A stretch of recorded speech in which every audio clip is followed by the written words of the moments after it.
1944, Italy. 7 months after surrendering to the Allies, Italian airfields resounded with growing American air might. From rebuilt Axis bases, the Allies were able to attack Nazi targets beyond the working range of bombers based in England. Out of the many sky battles, Allied air forces had gradually achieved air superiority. And Acre arrived at Foggia to plan new strategy with General Nathan Twining, the 15th Air Force CG. Spots and Acre were handing Twining the biggest job his bombers had ever undertaken. The 15th Air Force soon got the news. They had been ordered to fly through Hitler's back door and destroy his oil industry. General Twining and his staff took on the job. Gentlemen, you just received a directive establishing target priorities for the bomber offensive of the 15th Air Force. The decision has been announced. We will destroy oil refineries and synthetic oil plants. Now, Colonel Young, what does our intelligence show us in regard to these targets within our area? More than 50% of the refineries and synthetic plants producing gasoline for the Axis are within range of the 15th Air Force. Between 25 and 30% of the total Axis production of gasoline is represented by the 10 large refineries around Ploesti.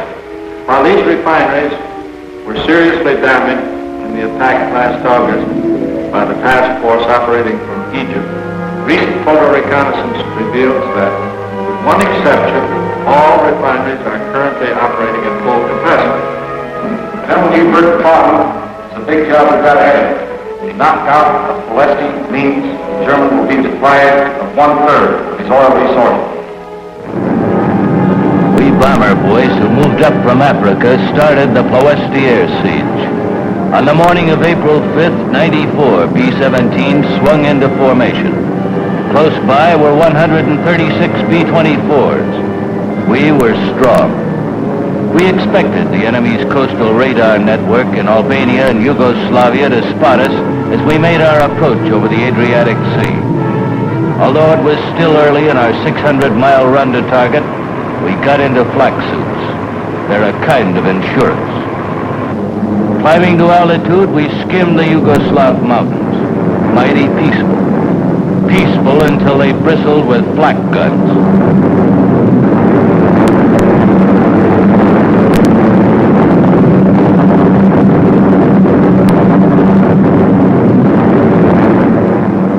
We were soon to find out the hard way that Ploesti had become the third best defended spot on the continent.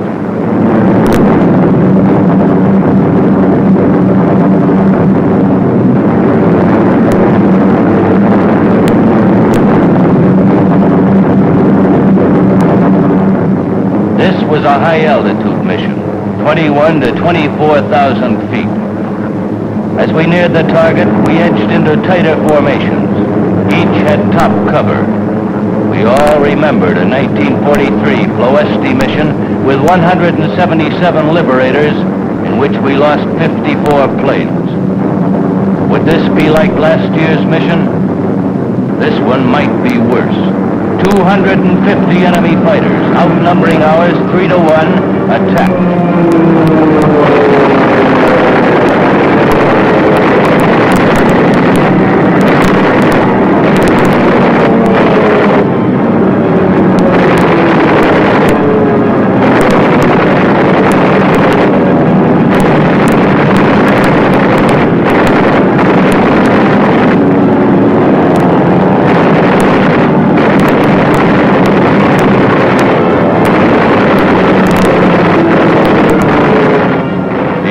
Fighters almost had enough. By the time we crossed the Sofia-Belgrade line, our lightnings moved in for the knockout punch. Then we ran into flak. 256 heavy guns filled the sky with black, deadly mushrooms.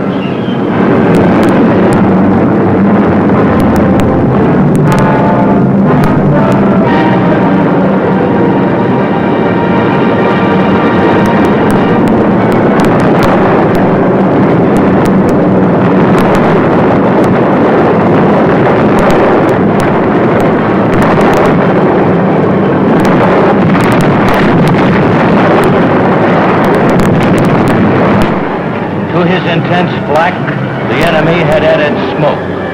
We could almost smell the nauseating acid fog.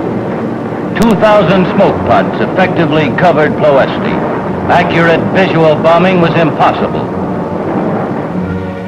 At headquarters, they knew something had to be done. After many missions, the target was still effectively protected.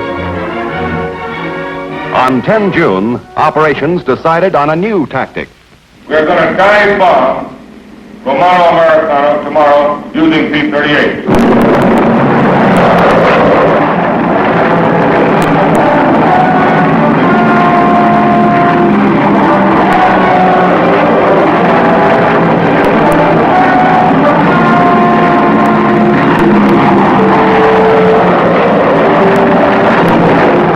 For 4 hours, 1,200 miles, we buzzed the Balkans. The smoke screen had to be lit.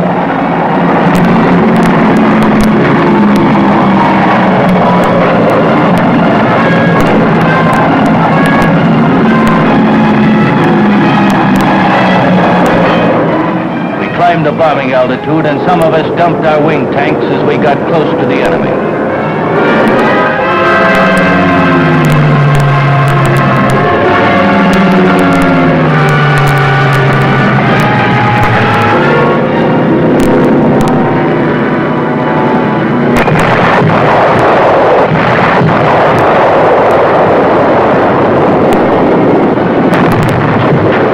After hitting the refineries, we attacked German fighter units on the ground. Our P-38s got through the smoke. The mission was successful. We had destroyed 29 enemy planes and had damaged 3 refineries. But the job wasn't done. Operations increased. Servicing went around the clock. The plan called for the bombers to be on target during the morning hours and stop Ploesti's working day. Now they prepared for 600 plane missions. They tried new electronic devices for blind bombing. Everyone hoped the sheer concentrated weight of tonnage would crack German and Romanian defenses. Ploesti sort of got under everyone's skin. After hitting it from the air, the flyers rehashed it on the ground. The men ate it, slept it, cursed it, especially the flak and smoke. The 4-month campaign since April had cost 1,900 men, the crews of 189 bombers and 41 fighters. Early in August, General Twining called a meeting of our group commanders. I've called you in today to discuss future air operations against Western oil refinery. This strategical air force, during the next 3 days, will attack continuously, night and day, with maximum effort against all refineries in the area. We got over Ploesti all right, but the enemy gave us a warm welcome. They rammed up more than 45,000 rounds of flak. That didn't stop us. During 3 days of smoky air siege, we lost 30 more planes, 23 to flak. But now we had over 100 Mustangs as escorts. The enemy jabbed and our 51 swooped into the battle.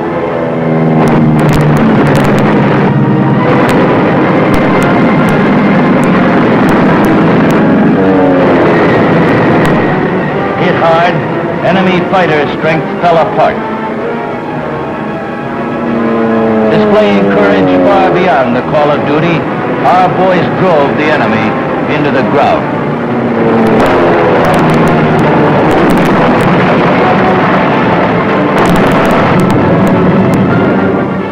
Flak kept our bomber crews on their toes. We waded through it all the way to the target. The full weight of our attack fell on Ploesti.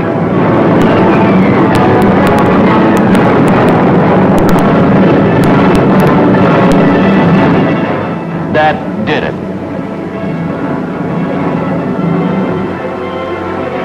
The steady pounding whittled away 90% of Romanian oil production. The global and greedy designs of an Axis dictator were consumed in a blazing, oily Ploesti. This was the crowning climax to our air siege. In only 5 months, this had become the graveyard for 1/3 of Hitler's oil. Oil, a pre-war weak point in the Nazi military supply system, became a bottleneck under repeated Allied blows. The bombs had crushed gasoline producing, storage, and shipping centers.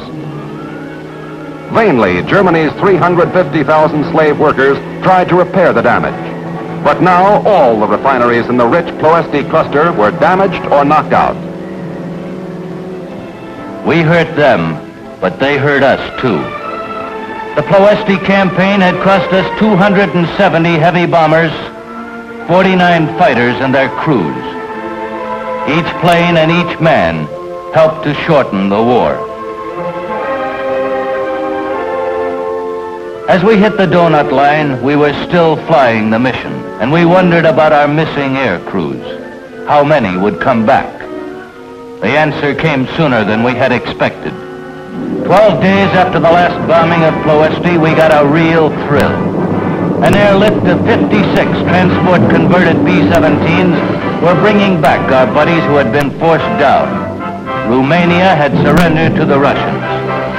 In just 3 days, more than 1,100 returned as part of Operation Reunion. This was the first mass prisoners of war liberation. Of the first 600, only 10 were stretcher cases. All in all, considering what they'd been through, they were a light-hearted bunch. It was good to be back. Yes, it was a day to remember, that day at Foggia Airport. These were the first, and General Twining made it plain how glad he was to have his men back. He had planned something special.